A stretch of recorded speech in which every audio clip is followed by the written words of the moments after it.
안녕하세요. 이번 시간부터 우리 SPSS 작업형 강의를 배워보도록 하겠습니다. SPSS라는 프로그램이 지금 이 사회조사 분석사를 준비를 하면서 처음 보시는 분들이 아마 더 많으실 거예요. 그래서 좀 어렵게 느껴지고 프로그램이 되게 복잡하게 느껴지실 텐데 전혀 부담을 갖지 마시고 처음이다 보니까 당연히 낯설기만 한 거지 어려운 프로그램은 아닙니다. 그래서 차근차근 함께 배워가다 보면 점점 더 익숙해지고 시험을 준비하시는 데는 크게 문제가 없을 거예요. 자, 그러면 이번 강의에서는 우리가 무엇을 배울지 한번 설명을 드려보도록 하겠습니다. 첫 번째로 SPSS라는 프로그램은 도대체 어떻게 생긴 프로그램인지 우리가 그 모양을 먼저 살펴볼 거예요. 그래서 크게 데이터 보기 화면과 변수 보기 화면 이렇게 두 가지로 구분이 되어 있는데 데이터 보기 화면은 언제 우리가 봐야 하며 변수 보기 화면은 언제 봐야 하는지 또 어떻게 생긴 건지 우리 살펴보도록 할 거예요. 그리고 그렇게 살펴보면 그 다음에는 자료를 불러오는 걸 연습을 해볼 텐데요. 우리가 분석을 아무리 잘하고 검정에 대한 해석을 아무리 잘하더라도 애초에 자료를 제대로 불러올 수가 없다면 시험 문제를 풀 수가 없습니다. 그래서 굉장히 중요한 부분이니까 차근차근 따라오시면서 이렇게 불러오는 거구나 감을 익히시면 좋을 것 같고요. 처음에는 아마 컴퓨터 버전에 따라서 그리고 SPSS 버전에 따라서 여러 가지 오류를 우리가 확인해 볼 수가 있어요. 그래서 그럴 때는 우리가 어떻게 대처하면 다시 제대로 된 데이터를 불러올 수 있는지 그런 것도 다뤄보도록 하겠습니다. 그리고 변수 정의에 대해 알아볼 텐데요. 변수 정의라는 건 각 변수에 대한 이름이나 값이나 결측값, 그리고 소수점 몇째짜리까지 볼 건지 등등등 지정을 하는 그런 단계라고 보시면 돼요. 그래서 이런 변수 정의를 제대로 해줘야 우리가 분석을 했을 때 올바른 값을 얻을 수 있기 때문에 자료 보기와 변수 정의는 굉장히 중요하다고 보실 수 있습니다. 그래서 우리 처음에는 어렵게 느껴질 수가 있어요. 그러나 이 내용들은 우리가 나머지 작업형 강의를 진행을 하면서 계속해서 반복할 거기 때문에 반복을 하다 보면 익숙해지면 좀 더 편하고 쉽게 다가오게 될 거예요. 그래서 이번 강의에서 좀 어렵게 느껴지시더라도 부담 갖지 마시고 가벼운 마음으로 따라와 주시면 좋겠습니다. 자, 그러면 제일 처음 SPSS의 화면이 어떻게 구성이 되어 있는지 먼저 확인해 보도록 할게요.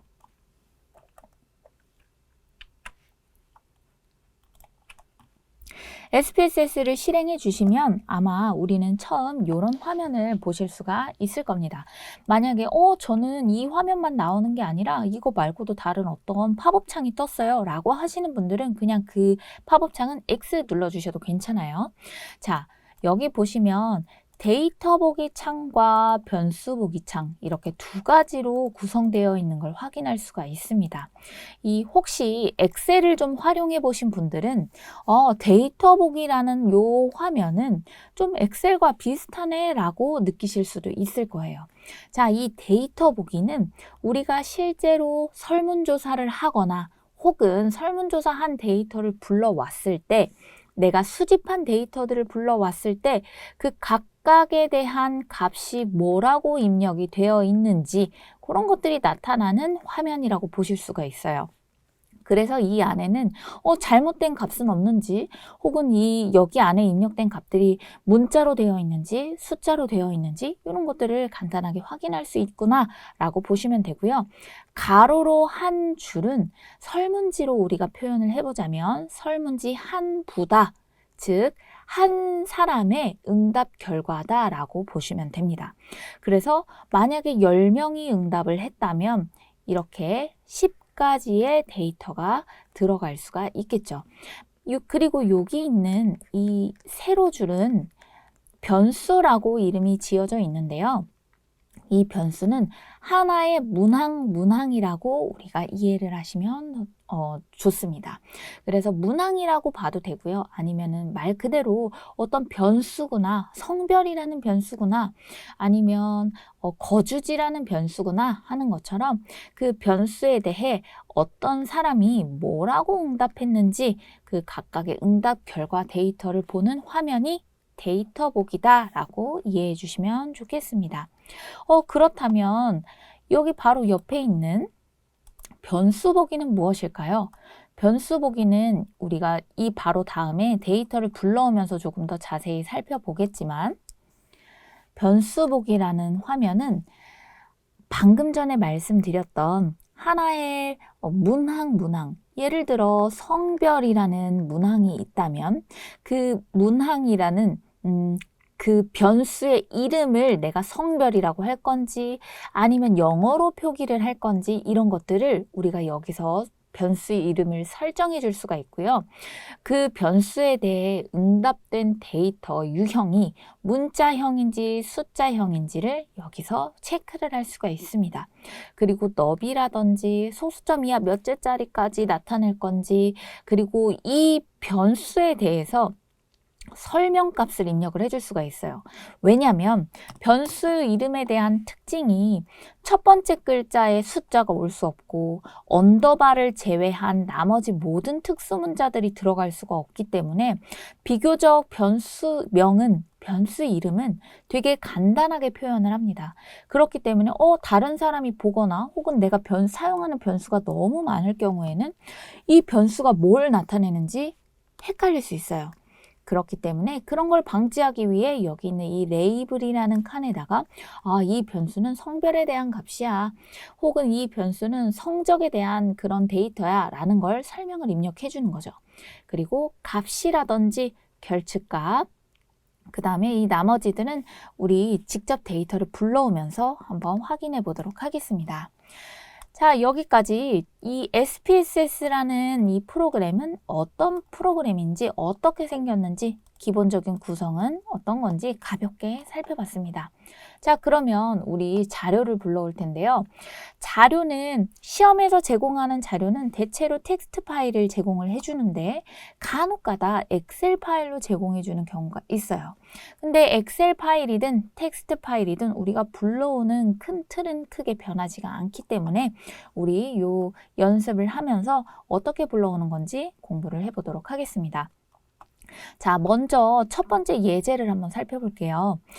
구분자에 의한 배열로 이렇게 구분이 되어 있는 텍스트 파일을 우리가 불러온다면 어떻게 불러와야 될까요? SPSS 파일을 다시 열어주시고요.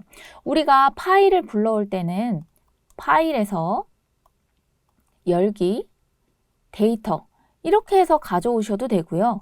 그게 아니라 요 바로 아래에 있는 이 노란 파일 모양 아이콘을 클릭하셔도 됩니다. 자, 어떤 방법을 사용하시든 상관없어요. 그래서 저는 개인적으로 이렇게 그냥 간단하게 아이콘 클릭하는 걸 선호하는 편입니다. 아이콘을 클릭을 해주셨다면 내가 가지고 그 제공받은 데이터가 있는 위치로 가주신 다음에, 그리고 파일 유형을 텍스트 파일로 설정을 해줍니다.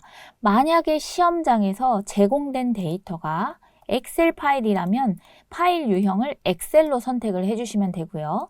텍스트 파일이다 라고 한다면 텍스트 파일로 설정을 해주시면 됩니다. 그런데 여기 우리 한번 확인해 볼 게 있어요. 텍스트 파일로 설정을 했는데 인코딩이라고 적혀 있는 것이 있습니다. 이게 뭐냐면 한번 파일을 불러오면서 추가로 설명을 해드려 볼게요. 자, 파일 위치로 움직여 주신 다음에 첫 월급이라는 텍스트 파일을 불러와 줍니다. 첫 월급 텍스트 파일 체크하고 열기 눌러주면, 자, 여기 한번 보세요. 여기 왜 첫 번째에 있는 이 문자가 왜 깨졌지? 여기 보이는 보기에서는 첫 월급이라는 데이터를 클릭을 했을 때 성별, 근무연수, 교육연수 이렇게 써 있는데 여기는 왜 글자가 깨져 있지? 좀 이상하게 보이실 수 있을 거예요. 그것에 대한 원인을 한번 살펴보도록 하겠습니다.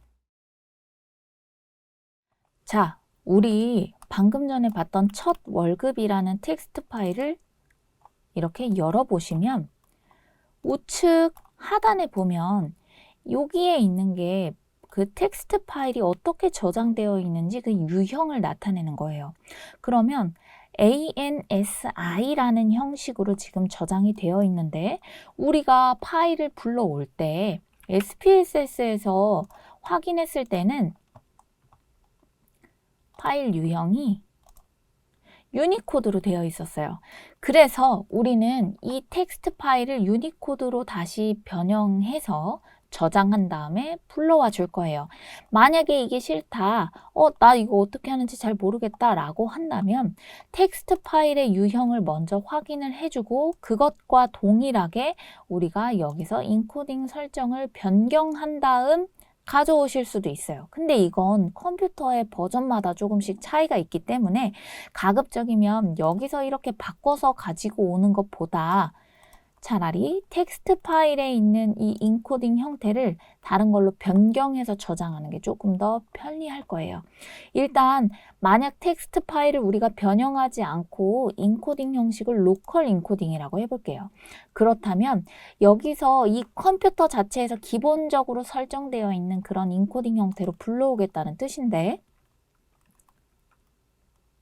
이렇게 했을 때 글자가 제대로 바뀌어서 지금 제 화면처럼 이렇게 나오는 경우도 있고 이걸로 했는데도 안 돼요 하시는 분들이 분명히 있을 거예요. 그래서 만약에 로컬 인코딩으로 바꿔서 된다고 하면 이대로 가시면 되고요. 선생님 저는 이렇게 했는데 잘 안 됐어요 라고 하신다면 지금 알려드릴 방법을 따라 하시면 됩니다. 자, 텍스트 파일을 열어주시고요.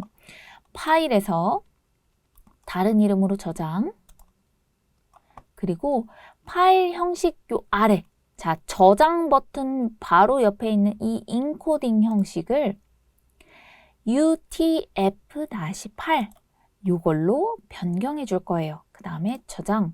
그러면 이게 이미 있습니까? 있습니다. 바꾸시겠습니까? 라는 팝업 창이 뜰 거예요. 그럼 여기서 예 라고 입력해 주시면 됩니다. 그럼 여기 우측 하단에 보시면 이렇게 변경된 걸 확인할 수가 있어요. 이 상태에서 우리는 SPSS로 다시 불러오기를 할 때 파일 유형 텍스트로 바꿔주시고요.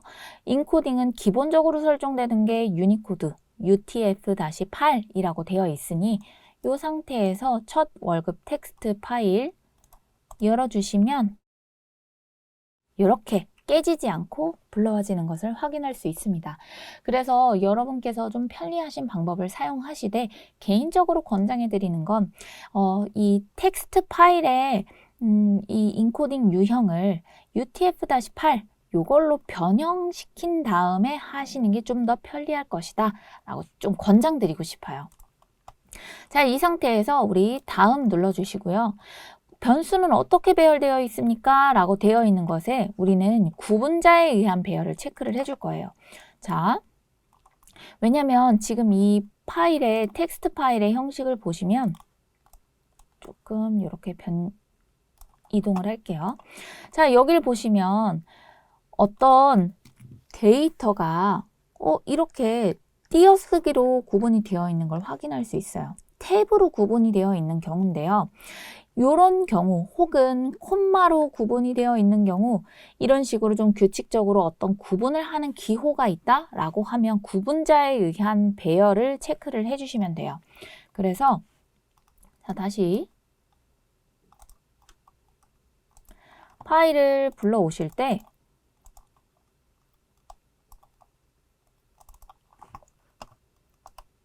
우리는 구분자에 의한 배열을 체크를 해주시면 됩니다. 자, 여기서 구분자에 의한 배열 체크를 해주시고요. 변수의 이름이 파일에 처음에 있습니까? 라는 이 질문에 대해서는 우리가 데이터를 확인을 해주시면 돼요. 데이터를 봤더니 첫 번째 줄에 있는 이 데이터가 어떤 숫자나 어떤 값들이 있는 게 아니라 변수 이름이 들어가 있네? 라는 걸 확인을 해주셨다면 그렇다면 얘를 체크해 주시면 돼요. 그래서 체크가 기본적으로 되어 있으니까 체크 눌러주시고 변수 이름이 그러면 몇 번째 줄까지 변수 이름이야? 라는 것에 여기는 지금 첫 번째 줄만 변수 이름이죠. 그래서 첫 번째 줄 1이라고 되어 있는지 확인하시고 소수점 기호는 사실 여기서는 우리가 지금 어떤 체크를 할 필요가 없기 때문에 그냥 다음으로 넘어가 주시면 됩니다. 이 마법사 창을 조금 이렇게 열어보시면 데이터에 값들이 제대로 잘 들어와 있는지 확인하실 수도 있으니까요. 여기 미리 보기 창으로 확인이 가능합니다. 자, 다음으로 넘겨주셔서 그렇다면 데이터의 첫 번째 케이스가 첫 번째 데이터는 몇 번째 줄부터 시작해요? 라는 것에는 지금 두 번째 줄부터 시작하고 있죠. 여기 보시면 첫 번째 줄은 변수 이름이고 두 번째 줄은 이렇게 데이터가 시작하니까 2라고 입력이 되어 있는 걸 확인해 주시고요. 케이스가 어떻게 표시되고 있습니까? 각 줄은 케이스를 나타냅니다. 여기에 체크되어 있는지 확인하시고 모든 케이스 가져오겠다 확인하신 다음 눌러주시면 돼요. 그러면 변수 사이에 어떤 구분자를 사용했습니까? 라는 것에 기본적으로 탭으로 체크가 되어 있는데요. 만약에 콤마로 구분되어 있는 경우는 컴퓨터가 알아서 이렇게 콤마로 구분되어 있는 경우도 있어요. 그런데 자, 여기서 선생님 저는 근데 시험 문제에서 이게 탭으로 구분되어 있는지 콤마로 구분되어 있는지 뭘로 구분되어 있는지 어떻게 알죠? 이것만 보고는 모르겠어요 하시는 분도 계실 거예요. 그래도 걱정하지 않으셔도 되는 게 문제 자체에서 이거는 탭으로 구분되어 있다 혹은 콤마로 구분되어 있다 이렇게 제시를 해주기 때문에 그런 경우에는 거기에 나와 있는 대로 체크를 해주시면 됩니다.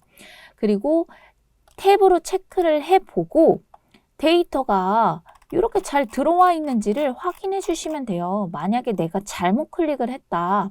만약에 공백으로 했어요. 혹은 뭐 세미콜론으로 했어요. 그러면 이렇게 이상하게 나타나는 걸 확인할 수가 있죠. 그래서 내가 여기 보기와 같이 혹은 기본 그 텍스트 파일에 나와 있는 형태와 동일하게 나타나는 그 구분자를 체크를 해주시면 되고요. 그리고 여기에 미리 보기 창의 상단 부분만 확인하는 것이 아니라 반드시 이렇게 쭉 내리셔서 하단 부분도 체크해 주시는 것을 권장드립니다. 그래야 이 위쪽에는 잘 돼 있구나 확인했는데 이 맨 아랫줄에는 이게 막 세 자리 숫자라든지 네 자리 숫자라든지 혹은 중간중간에 공백이 비어 있는 경우도 있어요. 그런 경우엔 분석 결과가 완전 달라지기 때문에 그 부분까지 체크를 해주시면 되겠습니다. 자, 다음으로 넘기면 각각의 이 변수에 대해서 이름을 설정할 수 있고 뭐 데이터 형식을 숫자로 할지 문자로 할지 선택하는 그런 항목들이 있는데요. 여기서는 아무것도 안 하셔도 괜찮습니다. 우리는 여기서 설정하지 않고 불러온 다음 변수의 이름을 변경해 줄 거예요. 변수에 대한 설정을 바꿔줄 거기 때문에 이 상태에서는 그냥 다음, 마침 눌러주시면 됩니다.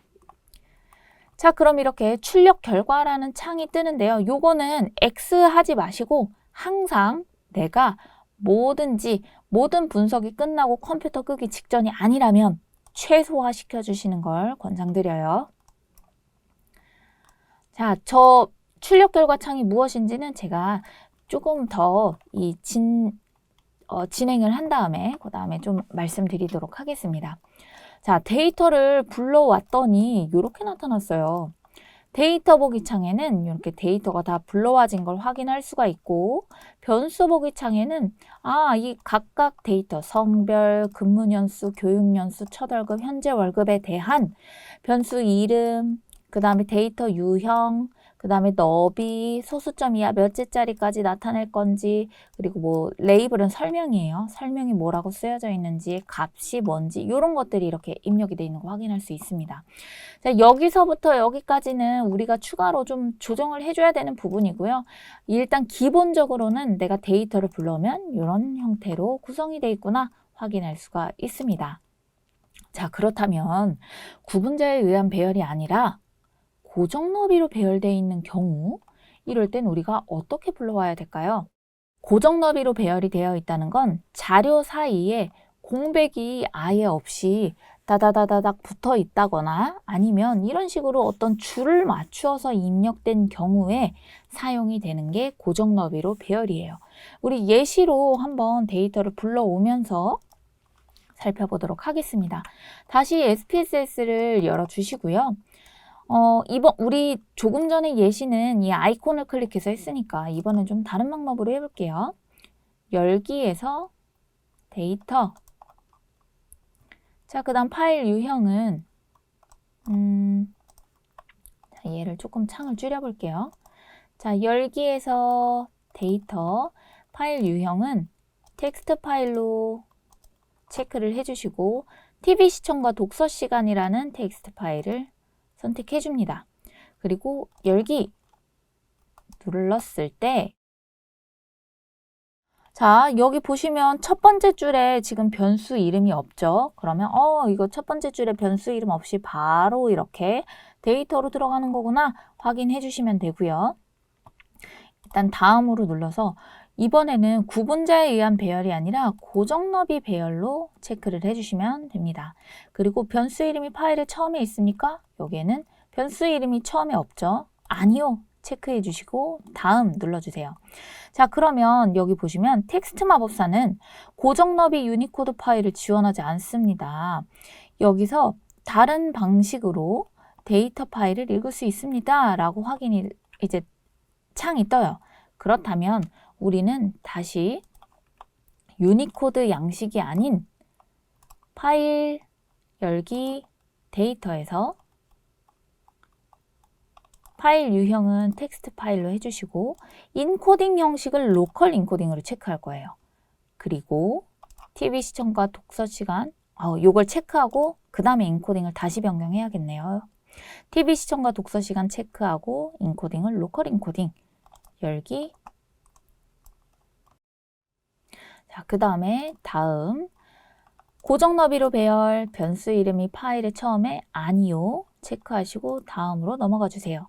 자, 그 다음에 데이터의 첫 번째 케이스가 몇 번째 줄부터 시작합니까? 해서 첫 번째 줄부터 바로 데이터가 시작을 했죠. 그래서 1이라고 체크되어 있는지 확인하시고 모든 케이스 가져올 거다. 다음 눌러주세요. 자, 그 다음에 이 고정 너비로 배열이 되어 있는 경우에는 우리가 이 선을 이렇게 움직이면서 데이터를 구분을 해줘야 됩니다. 그래서 기본적으로 컴퓨터가 자동으로 인식을 해서 이렇게 구분이 어느 정도 되어 있는데요. 만약에 내가 이걸 봤는데 이거 좀 잘못됐네? 수정하고 싶은데? 라고 한다면 선을 클릭해서 파란색으로 변형되었을 때, 색이 변경되었을 때 이렇게 드래그 하면서 움직이면서 조정을 해줄 수도 있고요. 그게 아니라 아예 나는 선을 잘못 클릭해서 이렇게 너무 여러 개를 만들어 버렸어요. 이거 좀 삭제하고 싶어요. 라고 한다면 삭제하고자 하는 선을 클릭한 후 구분 삭제, 다시 또 선택해서 구분 삭제 이렇게 눌러주셔도 됩니다. 그래서 우리가 구분을 잘 조정을 해서 각 데이터가 알맞게 들어가 있는지 쭉 체크를 해주시고요. 반드시 맨 아래까지 내려서 더블 체크하시는 걸 권장드립니다. 이렇게 확인하시고 잘 나눠졌다 라고 한다면 다음 눌러주세요. 그리고 변수 이름이 첫 번째에 없기 때문에 얘는 기본으로 V1, V2, V3, V4, V5 이렇게 입력이 되는데 여기서 우리 수정하지 않을 거라고 했어요. 이 상태에서 다음 마침 눌러줍니다. 그러면 V1부터 V5까지 이렇게 변수가 들어가 있는 걸 확인할 수 있고 데이터도 자 이렇게 쭉 내려서 확인해 보시면 200개까지의 데이터가 잘 들어가 있는 걸 우리 확인할 수가 있습니다. 자, 이렇게 우리 TV 시청과 독서 시간 파일처럼 어떤 고정 너비로 배열된 경우에도 한번 불러와 봤습니다. 근데 얘는 그래도 여러분 보시면 아시겠지만 좀 띄어쓰기가 잘 되어 있어서 우리가 구분하기가 좀 편리했어요. 그런데 그 다음 예제를 보면 자료 사이에 공백이 아예 없는 그런 경우의 데이터도 있습니다. 그렇다면 이런 건 어떻게 불러와야 할지 한번 얘까지도 연습을 해볼게요. SPSS 다시 열어주시고요. 자, 이번에는 아이콘 클릭해서 한번 해볼게요. 자, 파일 유형은 텍스트 파일, 그 다음에 성적이라는 데이터를 열어줍니다. 잠시만요. 네, 성적 텍스트 파일을 불러와 줍니다. 인코딩은 우리 고정 너비로 배열이기 때문에 로컬 인코딩으로 설정을 해주시고요. 자, 조금 더 기다리면, 자, 이거 보세요. 데이터가 어떻게 구분되어 있는 건지 잘 모르는 상태예요. 이렇게 보면 우리가 알 수가 없죠. 그렇기 때문에 이런 경우에는 우리가 변수 너비를 기준으로 구분을 해줄 건데요. 변수 너비가 뭐예요? 잘 모르겠어요. 하시는 분도 계실 거예요. 변수 너비라는 건 뭐냐면 만약에 이렇게 공백이 아예 없이 파일을 불러와야 하는 경우라면 이 코딩 가이드라는 표에 변수 너비가 같이 제시가 될 거예요. 그러면 우리는 첫 번째 변수, 성별이라는 변수는 한 자리 숫자구나. 학과라는 변수는 한 자리 숫자구나. 국어라는 변수는 네 자리 숫자, 네 자리, 네 자리, 네 자리, 네 자리, 네 자리, 다섯 자리. 다섯 자리만큼의 어떤 그런 값을 가지는구나 라는 걸 확인할 수가 있는 거죠. 그래서 파일 열기 다시 들어가서 자, 성적 텍스트 파일 로컬 인코딩으로 변경하고 열기 눌렀을 때 우리는 이 각각의 값을 구분할 때 이 변수 너비를 기준으로 구분을 해줄 거예요. 자, 먼저 다음 눌러주시고요. 고정 너비로 배열되어 있다. 기본적으로 체크되어 있으니까 이거 확인하시고 변수 이름이 파일에 처음에 있습니까? 파일에 처음에 없죠. 처음에는 데이터가 바로 들어가 있어요. 그래서 아니요. 체크해 주시고요. 다음으로 넘어가서 첫 번째 케이스부터 데이터 시작하니까 1이라고 입력되어 있는 거 확인하고 다음 눌러줍니다. 자, 그러면 여기서 우리가 직접 구분선을 입력을 해줘야 되는데요. 이걸 도대체 어떻게 하느냐? 여기 있는 변수 너비를 기준으로 체크해 주시는 거예요. 여기 아래 보시면 현재 변수 너비 이렇게 구분이 되어 있는 걸 확인할 수 있죠. 표시가 되어 있는 걸. 그래서 우리가 이렇게 선을 하나 클릭을 하면 현재 변수 너비가 몇인지에 대해서 나와요. 첫 번째 건 변수 너비가 1이니까 이렇게 1 체크해 주시면 되고 두 번째 것도 1이니까 1. 자, 두 번째 선도 1이다. 그 다음 세 번째는 4래요. 근데 나 4 잘 모르겠어요. 일단 한번 클릭을 해요. 클릭을 했는데 지금 현재 변수 너비가 7이라고 하네. 그럼 얘를 좀 드래그를 해서 줄여볼까? 이렇게 줄이면 변수 너비가 4가 되죠. 이 상태에서 체크 하나 해주고 그 다음에도 한번 클릭을 해서 4가 되는지 확인을 해줍니다. 자, 여기서 지금 좀 어떤 특징을 발견하신 분이 계실 텐데요. 여기서 말하는 변수 너비는 단순히 숫자의 개수만 나타내는 것이 아니라 소수점 요거까지도 소수점 표시까지도 하나의 자리로 취급을 해주는구나 라는 걸 확인할 수가 있어요. 그래서 나머지도 이렇게 변수 너비가 4로 되어 있는지 확인해 보시고 만약에 4가 아니다 라고 하면 드래그를 하면서 4에 맞춰서 이렇게 구분을 해주시면 됩니다. 마지막 거를 제외하고는 나머지는 다 4네요. 자, 마지막 거. 마지막 거는 5인데요, 선생님. 여기 이렇게 입력하니까 지금 이게 4까지밖에 안 돼요. 라고 했잖아요. 그러면 이 마지막에 이 뒤에다가 선을 입력하는 게 아니라 이런 경우에는 아예 그냥 삭제를 해버려요. 그러면 여기에 하나, 둘, 셋, 넷, 다섯 자리의 수가 다 들어갔다는 뜻이니까요. 이 경우에는 굳이 이렇게 구분선을 삽입하지 않고 그냥 이 상태로 자, 요걸 삭제한 상태로 진행을 하시면 됩니다. 자, 다음으로 넘어가면 자, 이렇게 V1부터 하나, 둘, 셋, 넷, 다섯, 여섯, 일곱, 여덟, 아홉 개의 변수가 들어간 걸 확인할 수 있어요. 그럼 우리가 여기서도 확인해 봐야겠죠? 변수가 하나, 둘, 셋, 넷, 다섯, 여섯, 일곱, 여덟, 아홉 개가 맞네요. 그럼 이 상태에서 다음 마침 눌러주는 거예요. 그러면 불러온 데이터가 이렇게 입력되어 있는 걸 확인할 수가 있습니다. 변수 보기 창에 보면 여기 너비가 제대로 들어가 있는지 이쪽을 통해서도 체크하실 수가 있어요. 자, 그러면 여기서 우리가 지금은 데이터를 그냥 불러오는 연습이기 때문에 여기까지만 해도 괜찮지만 조금 더 우리가 한 단계 더 나아간다면 여기까지 해주는 게 좋죠. 변수의 이름까지 입력을 해주시고 변수에 대한 설명, 이 값을 입력해 주는 게 조금 더 좋겠죠. 자, 변수의 이름을 한번 입력해 볼게요. 첫 번째 변수는 성별이래요. 그러면 우리는 여기다가 성별 이렇게 입력을 해주시면 됩니다. 그리고 두 번째는 학과, 국어, 엔터를 치면 바로 다음으로 넘어가요. 영어, 수학, 과학, 탐구, 사회탐구. 제가 속도가 너무 빠르다면 잠시 영상을 멈추시고 다 입력하신 다음에 다시 재생해 주시면 됩니다. 졸업평점, 수능 이렇게 입력을 해주시고요. 그 다음에 자, 변수의 유형은 다 숫자로 되어 있어요. 여기 보시면 유형이 다 숫자로 되어 있으니까 우리 따로 어떤 수정을 할 필요는 없겠죠.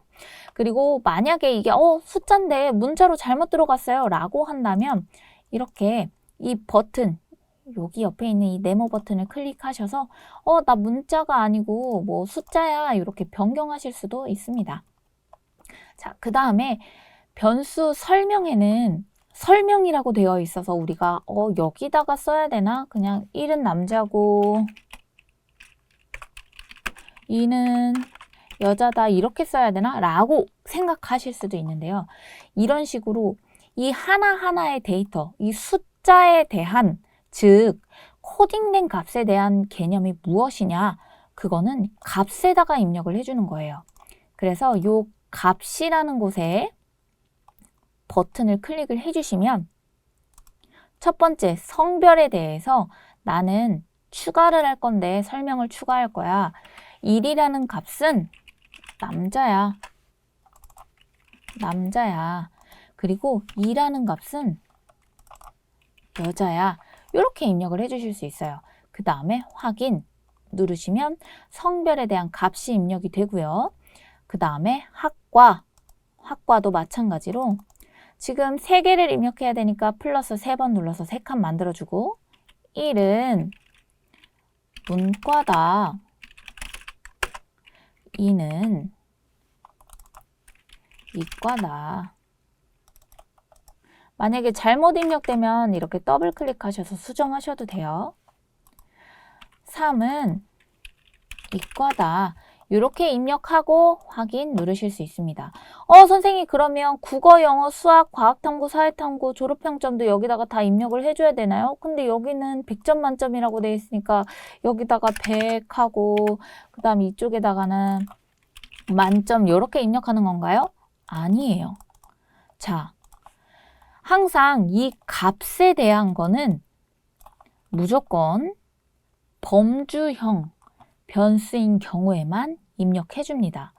이렇게 100점 만점과 같이 연속형 변수인 경우에는 값을 입력할 필요가 없어요. 왜냐? 예시를 들어서 한번 설명을 드려볼게요.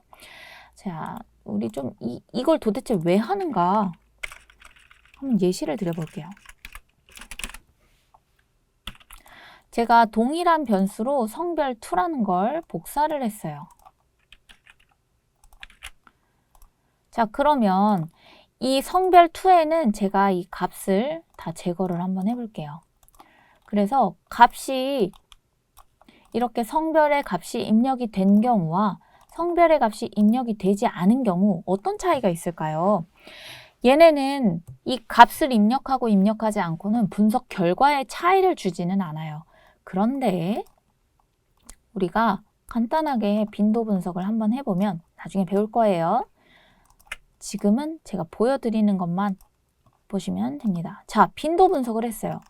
우리가 값을 입력을 해주면 남자, 여자, 남자는 빈도가 169명이고 퍼센트는 56.3%다. 여자는 131명이고 43.7%다. 이렇게 나오는데 이런 값을 입력을 해주지 않으면 이렇게 나와요. 남자, 여자가 아니라 그냥 성별이라는 변수에 대해 1은 뭔지, 2는 몇 명이고 퍼센트가 몇 퍼센트인지 이렇게 나와요. 그러면 우리가 시험장에서도 굉장히 헷갈린단 말이에요. 그래서 가급적이면 1, 2, 3, 명목척도나 서열척도 이런 경우에는 1이 뭘 의미하는지, 2가 뭘 의미하는지, 3이 뭘 의미하는지 이런 것들을 반드시 구분을 해주는 것이 좋습니다. 그래야 내가 시험, 안 그래도 당황하는데, 안 그래도 긴장해서 실수를 하는데 이렇게 나오면 실수 확률이 엄청 높아져요.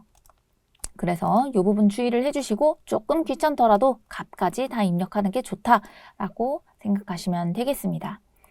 자, 그래서 자료 불러오기의 어떤 유형을 조금 살펴보자면 요거를 이렇게 볼 수 있어요. 뭐 구분자에 의한 배열은 이렇게 탭으로 구분되어 있는 경우에 우리가 얘는 구분자에 의한 배열이구나 확인할 수가 있고요.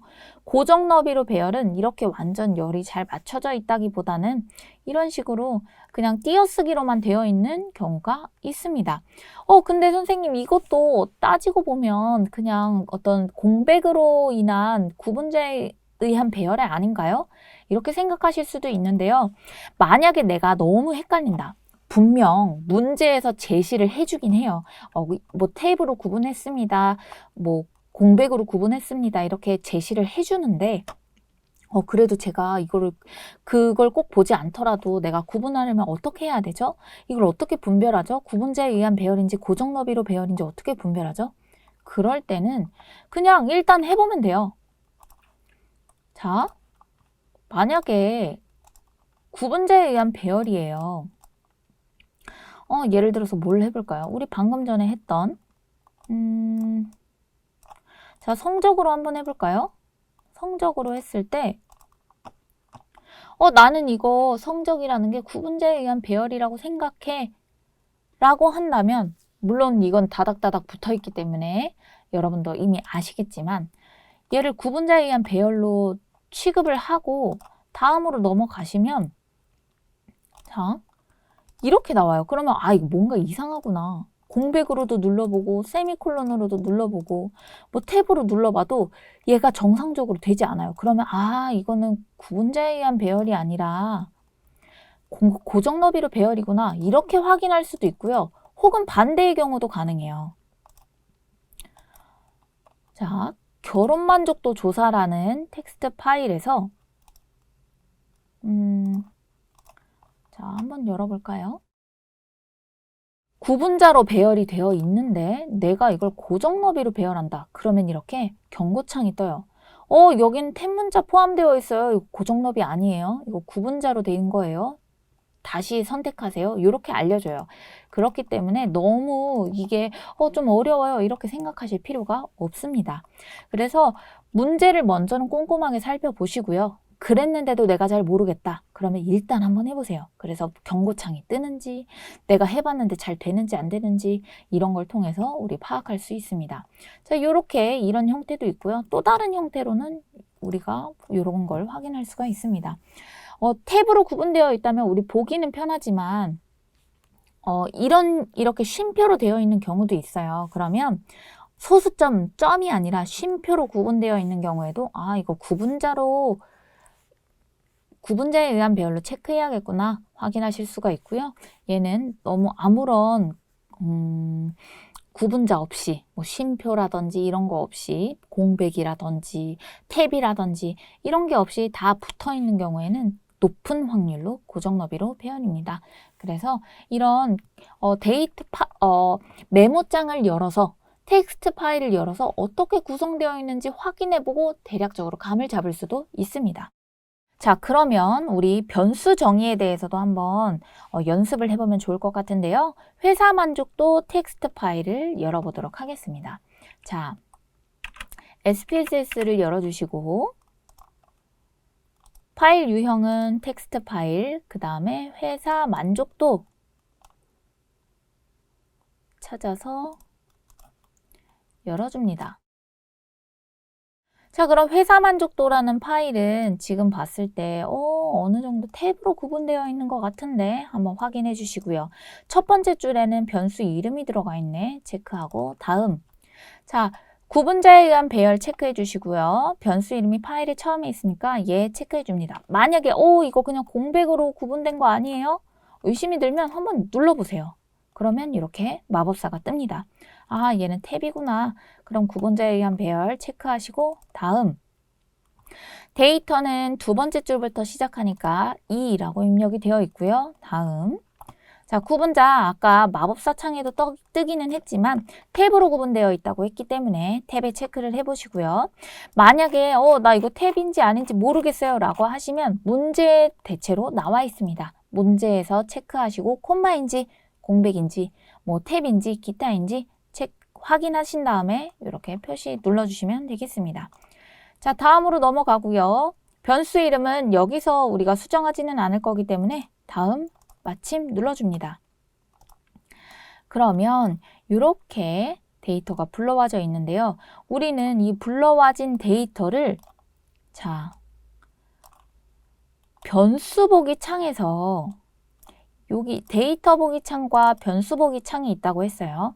이 변수 보기 창에서 이 각각에 대한 변수 이름이나 유형이라든지 설명이나 값이나 이런 것들을 결측값이라든지 이런 걸 좀 입력을 해볼게요.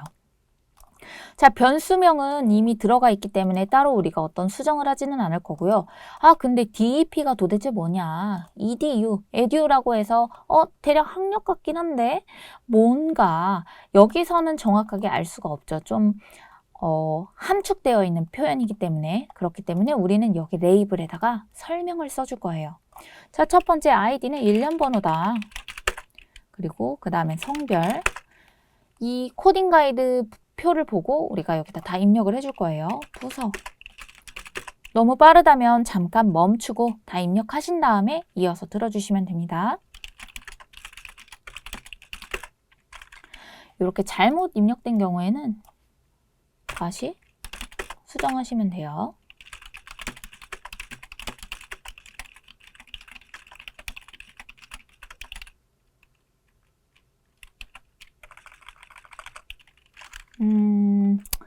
뭐가 조금 여기 중복이 되었군요. 자, 이런 경우에는 이렇게 활용할 수도 있어요. 이미 입력했던 걸 드래그해서 복사, 붙여넣기 이렇게 해주실 수도 있습니다.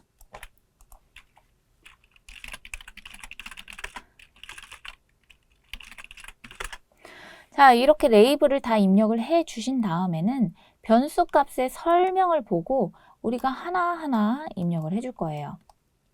자, 보시면 첫 번째 아이디는 세 자리 숫자래요. 그리고 별다른 어떤 설명이 없어요. 그러면 연속형 변수구나 확인할 수가 있고요. 두 번째 성별은 1이라는 값은 남자, 2라는 값은 여자래요. 그러면 우리 여기 값을 입력을 해줘야겠죠?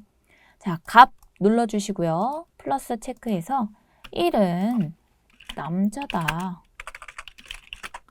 2는 여자다. 이렇게 입력하고 확인. 자, 그 다음에 부서의 경우 부서는 영업부, 생산부, 경영부, 관리부래요. 그럼 여기다가 입력을 해주면 됩니다. 총 4개니까요. 1은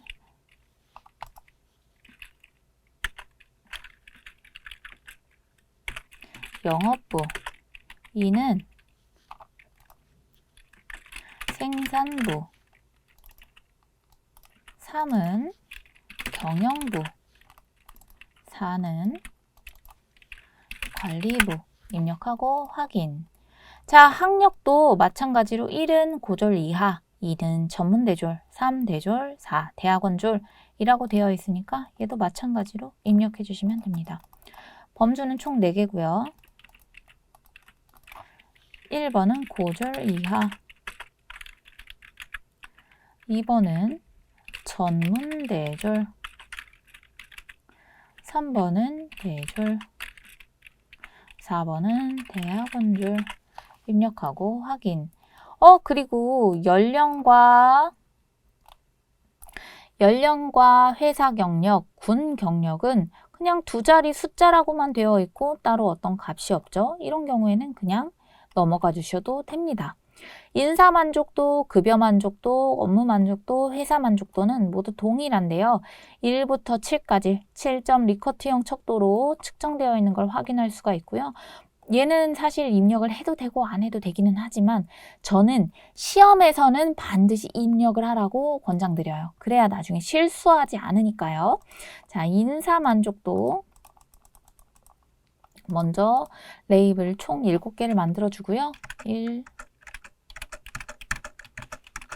이렇게. 자, 1은 매우 불만.